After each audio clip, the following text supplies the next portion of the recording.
Everybody, Andy here again. Well, I've been talking quite a lot, and a lot of my life, leisure time, certainly over the past few months, has been taken up with street art and what some people might call graffiti, the old scrabbleman thing that's been going on in Hastings and St Leonards, and I've talked about that on other things.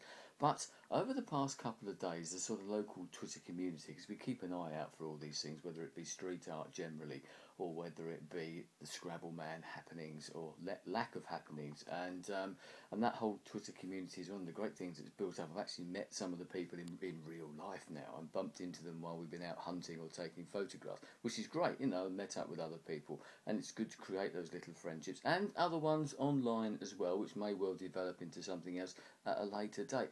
But over the past couple of days, a couple of people have said, oh, so-and-so, some of these Scrabbleman pieces are missing, yes, and therein, I suppose, lies part of the problem, because street art graffiti, by its very nature, is very ephemeral. It's not meant to last forever, but you do grow attached to it. And I think one of the things about this and the Scrabbleman, as opposed to the other types of street art, and we're very lucky in Hastings and St Leonards area to have so much around. I mean, for example, if from a short walk from my house, I can find there's a Banksy down the bottom of the road, basically. There's a Ben Ine literally down the bottom of the road from me. There's Stewie's stencils all over. There's a big horse, and there's badgers and rabbits and pigs and all these sort of things stenciled around all over the place in a short distance. But other people have got those as well, and it's great to have them, and I'd love to see more of them. But one of the things about the whole Scrabbleman episode, I think, was the fact that, as far as I'm aware, it was unique to Hastings and St Leonards, hence the fact that it attracted attention with the BBC. And I know that their main attraction, having been involved with it, wasn't so much the art, although it was different. It was that mystery about who was doing it, that the media have to have an angle, have to have something to hang a story onto, and they were far more interested in that type of thing. To be honest, I think most of the people that I know, myself included, we weren't so bothered about that.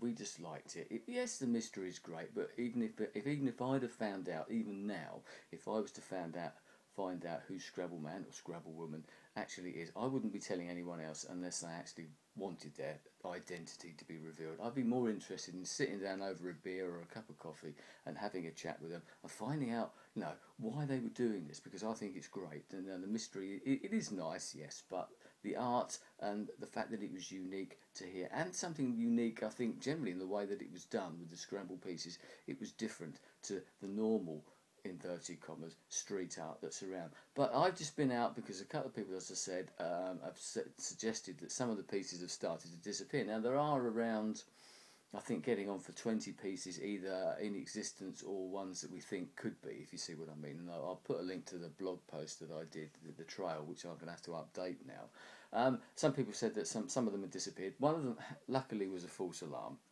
But I've just been out and not looked at all of them because I'm not going to walk that far.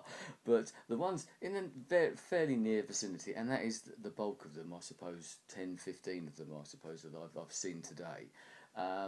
And yes, some of them have disappeared. There were 4 on one of the shelters on the seafront. There was an original one which said Smile, and then someone else, presumably the Scrabbleman again, had added 3 more which said Smile in different languages: Vietnamese, Czech, and I can't remember, I think it's like a Russian style of language. There's only one of them now. Unfortunately, the Smile, the original one, is left, and the only one left is the one that I believe is in Czech, the Czech language. And another one along the seafront has disappeared, one of the lowest ones, and maybe that's the reason. These ones were fairly easily accessible. The other ones that I checked on today, or that are around, are higher up, and that's one of the things that's been mentioned about them before, that they were slightly out of reach, not easy to actually get hold of. So it was good to see that the majority of them were still there, that I noticed today. But maybe we're coming to the end of this, because we had a spate, obviously, when the TV thing and that came along, when they all started to appear. It died down a bit, then a lot more appeared.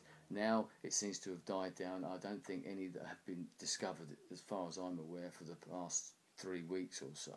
Maybe we're reaching the end of it. As I said, that's the way that these things go. The life expectancy isn't that great. You look at some of the other things we've got around town. There's a thing that was done called the Moth Project, and I've been meaning to take photographs and talk about that, and I've taken some of the photographs. These were done, I believe, nearly 2 years ago.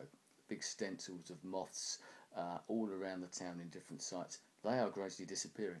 That was the whole reason they were put up and done that way, so that they did fade over time.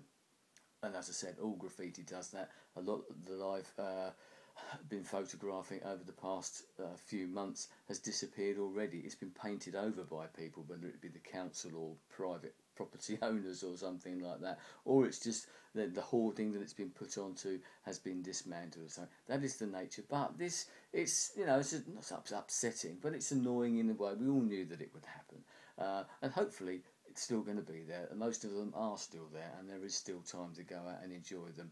And it makes you wonder why people have started taking them now, when sort of everything sort of died down. I think it's because the ones that have gone are the ones that are more easily accessible than some of the others. I could be wrong. Or one of the others that's disappeared is the one that had a naughty word in it, should we say, and we weren't sure that whether it was a real scrabbleman as well, because the real political nature and the swearing in it. I'm not surprised that one's been taken down. It might have been taken down under common decency laws. I don't know, but there you go. So that's what it's like. I mean, as I said, I'm lucky that new graffiti or new street art is appearing around here. Literally one down the road, something brand new that I put some photographs of the other day. That's good. Things are still happening. You know, one project goes away and another one will appear. The fact that we've got so much variety of it over here in this area is something that's sort of taken over my life a little bit, because it's interesting. It's something different. I've got the time to go out there and catalogue it, and that's one thing that I am grateful for, that myself and other people, I know lots of other people have done the same thing as well, have been going out taking photographs of the Scrabble pieces and all the other bits of street art as well. We have a record of that. Yes, it is temporary, it is ephemeral, but we have those photographs. They are digital, they're up there in the cloud, on the net somewhere, on Flickr or blogs or whatever it is. So they may fade, they may be taken down, they may be vandalised, but they will live forever in another way. And that's quite reassuring, isn't it? Anyway, I'll leave it there. Thanks for your time. I'll speak to you again soon. Goodbye.